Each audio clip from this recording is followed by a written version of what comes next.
샬롬, 좋은 아침입니다. 9월 16일 우리 수요일입니다. 오늘도 우리에게 주신 말씀으로 하루를 시작하십시다.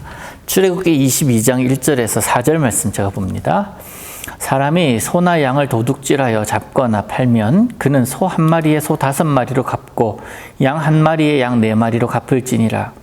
도둑이 뚫고 들어오는 것을 보고 그를 쳐 죽이면 피 흘린 죄가 없으나 해 돋은 후에는 피 흘린 죄가 있으리라. 도둑은 반드시 배상할 것이나 배상할 것이 없으면 그 몸을 팔아 그 도둑질한 것을 배상할 것이요. 도둑질한 것이 살아 그의 손에 있으면 소나 나귀나 양을 막론하고 갑절을 배상할지니라. 아멘. 계속해서 우리는 하나님께서 모세에게 내려주신 율법의 이 세부 규정들을 살펴보고 있는데요.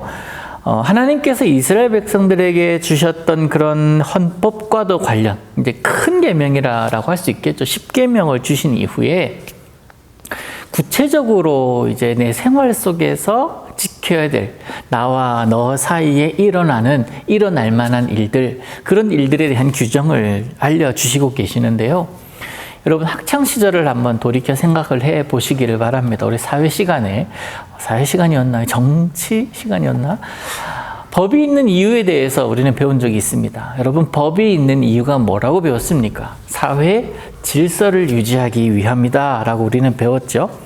하나님께서도 마찬가지입니다. 이스라엘 백성들에게 그들이 살아가야 될 가나안 땅, 그리고 그들의 삶의 바운더리에서 지켜야 될, 또 지켜야 유지가 될 질서가 있기 때문에 하나님께서는 그들에게 규율들을 주시고 계시고, 또한 그것만은 목적은 아닙니다. 하나님께서 그들에게 그러한 규율들, 계명들을 주신 이유는 그것보다 더 큰 차원의, 더 높은 차원의 이유가 있습니다. 뭐겠어요? 하나님의 백성으로서 보여야 할 라이프 스타일이 있기 때문에 그렇습니다. 그것을 하나님께서 지키기를 원하시는 마음, 유지하기를 바라는 마음으로 하나님은 그들에게 규율들을 주셨습니다. 어제까지 폭행 그리고 상해에 관한 그런 말씀, 규율이었다면 오늘부터는 이제 배상에 관한 규정입니다. 1절의 내용은 이렇습니다. 10계명 중에 도둑질하지 말라라는 이 8계명이 있죠. 그 8계명에 대한 세부 규정이라고 볼 수 있습니다. 어떤 사람이 남의 소유인 소나 양을 도둑질해서 그 소나 양을 죽이거나 다른 자들에게 팔아 넘겼다. 그렇다면 그 소에 대해서 5배로, 양에 대해서는 4배로 배상하라 라고 규정하셨습니다. 굉장히 처벌이 좀 큽니다. 처벌 규정이 만약에 약하다면 탐욕으로 인하여 계속 도둑질이 성행할 수도 있지 않겠습니까? 그럼 요즘이랑 좀 비교를 해보면 요즘이 굉장히 이 본문보다는 완화되어 있다고 저는 생각을 해요. 제가 알기로는 예를 들면 절도죄가 있지 않습니까? 절도죄가 있어서 도둑질한 자가 잡혔습니다. 그러면 물건의 원래 주인과 합의를 먼저 하잖아요. 합의할 때 합의 기준이 뭐냐면 내가 절도당한 것, 그것을 돌려주든지 똑같은 값으로 치르든지 그러고 나서 어느 정도의 위자료격으로 얹혀서 주면 그것으로 합의가 끝이 나요.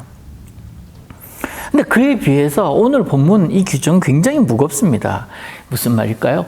애초에 하나님의 백성이라면 도둑질하지 마라. 이런 것 아니겠습니까?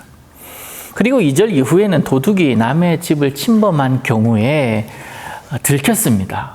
들켰을 때에 주인이 그를 죽였을 때 낮과 밤이 달라요. 밤에 시야가 식별이 되지 않을 때에 내 사는 곳에 침범한 사람을 죽였을 때는 살인죄가 적용이 되지 않았습니다.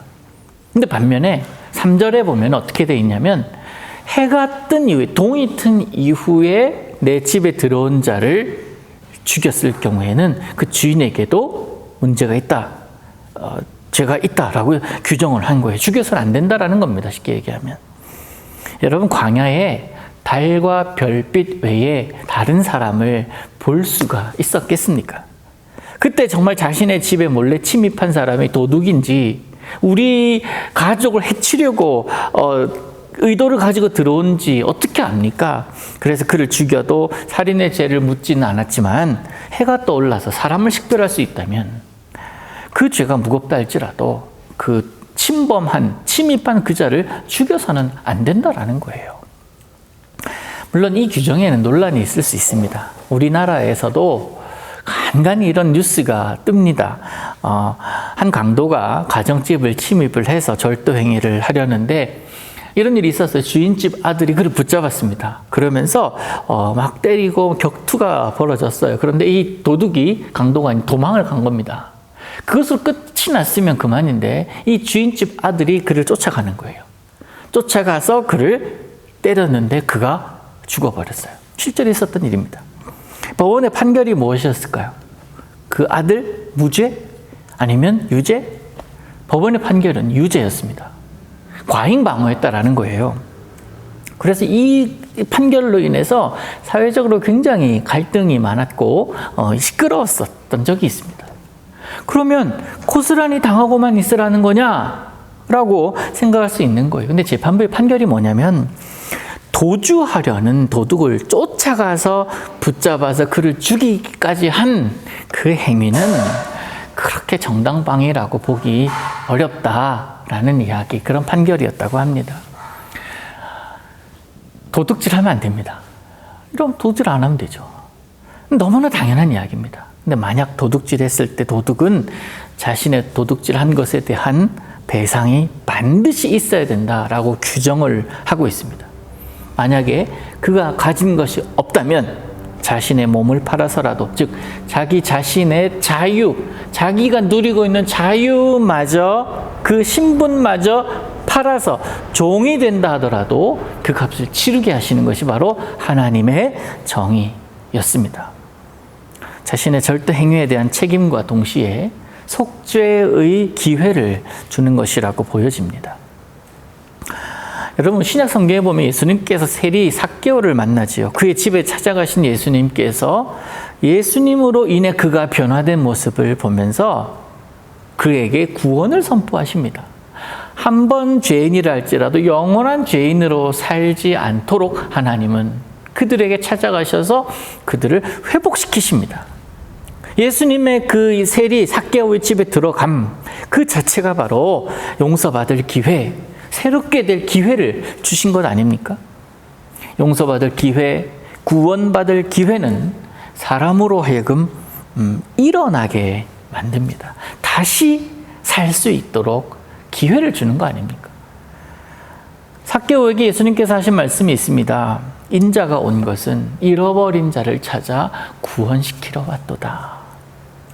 우리 하나님의 마음은 전적으로 이스라엘 백성들, 그들에게 있고 그들의 삶에 있습니다. 또 우리가 하나님께서 세밀하게 이 이스라엘 백성들과 함께 하시고 계심을 우리는 느낄 수 있지 않습니까? 사랑하는 여러분, 오늘도 그 하나님은 여러분의 하나님이십니다. 여러분의 하나님이시기에 여러분의 삶과 여러분의 생각, 여러분의 마음에 세밀하게 다가와 계시는 분이심을 잊지 마시기를 바랍니다. 세밀하게 다가왔다라는 것은 무엇입니까? 나를 불꽃 같은 눈동자로 지키시고 인도하신다. 또 그렇게 하기를 원하신다라는 그런 하나님 마음 아니겠습니까? 그 하나님과 오늘도 행복한 동행하시기를 축복합니다. 그 하나님은 여러분의 하나님이십니다. 그 하나님이 여러분을 오늘도 지키실 것입니다. 그 하나님만 붙들고 사시기는 이날 보내시기를 축복합니다. 하나님 아버지 감사합니다. 오늘도 하나님만 붙들고 나아갑니다. 이 세상에 어떤 일이 있을지, 또 오늘은 무슨 일을 경험할지 알지 못하지만 감당할 만한 능력과 지혜를 허락하셔서 하나님을 믿는 사람답게 오늘도 살 수 있도록 주님 우리와 함께하여 주옵소서. 세밀하게 역사하시는 하나님을 오늘도 의지합니다. 오늘도 그 하나님과 행복하게 동행하게 하옵소서. 예수님의 이름으로 기도하옵나이다. 아멘.